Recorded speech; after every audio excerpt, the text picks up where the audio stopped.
you want to clone your operating system on an existing laptop.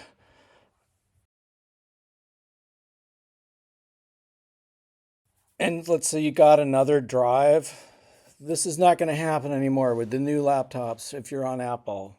Um, but if you've got an older Apple and you want to replace that smaller, like, 256 gig drive with a 1T or whatever, here's how you do it easily. You don't need software. You don't need this, that, the other. All you need is a Mac and disk utilities. So you command spacebar and type in the letter D, and that should pop up.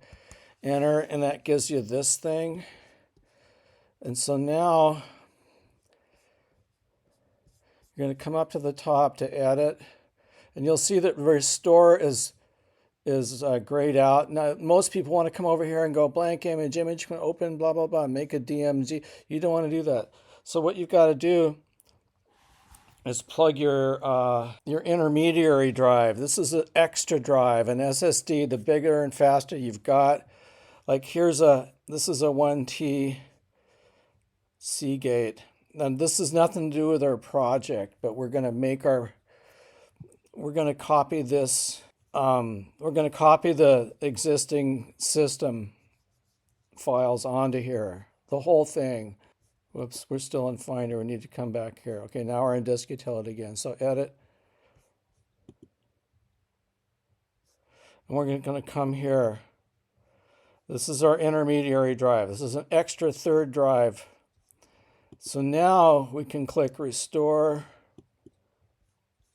and it'll say restore from Macintosh HD, and that's this right here. This is the whole thing. So, and then you click restore, and it'll go through the process. And the first thing you want to do is we'll close, and that now your operating system and all your applications and whatnot will be on here. So the first thing you want to do is strip this drive down, skinny this down as much as you can. So offload all your pictures and all your movies and all the rest of it someplace else. Just drag and drop them someplace else. Another huge hard drive, and skinny this down. You should be able to get it down to about 160 to 200 gigabytes. That'll make this go a lot faster. And if this drive can be a US, what do you call it, an SSD instead of a spin up, you're probably a little better off that way. So then once that's done, and then you're gonna come up here to about this Mac system settings, startup disk. So you go to general and then startup disk, and then you look for this gray one. That's the system inside your laptop. Anything else extra would be out here. And so then once this is all restored, this Seagate drive will also appear here. You'll have two pictures. So go ahead and pick this Seagate drive once it's all cloned as your target drive and restart. So you don't need to make a USB bootable drive to boot up to. You just click that, and then once you've designated this as your startup, go ahead and restart and pick this one. And if it starts up and you can type in your password, you're good to go. Then that means you've successfully cloned and verified this. So then you turn the MacBook off. Then you're going to crack the whole thing open and pull out the little, what amounts to a SSD hard drive.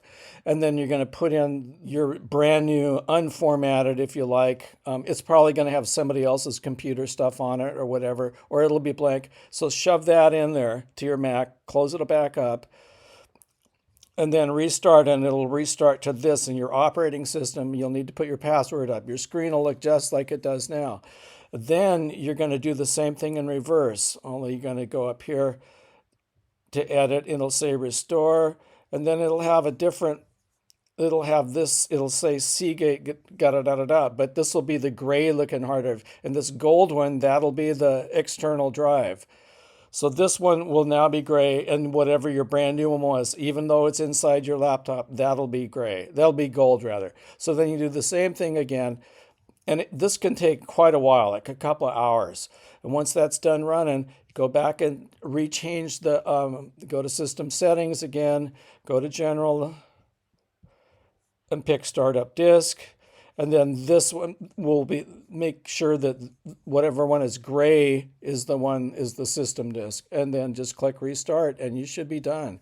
This will actually work. You don't need, drill down or carbon copy cluster or any of that rubbish. Just do it that way. It's easy and it's already on your Mac. Thanks a lot. I'm kind of making this to remind myself, although, like I said, that era is coming to a close. And this is 2024 because everything's soldered into the laptop now. You're just supposed to throw it away.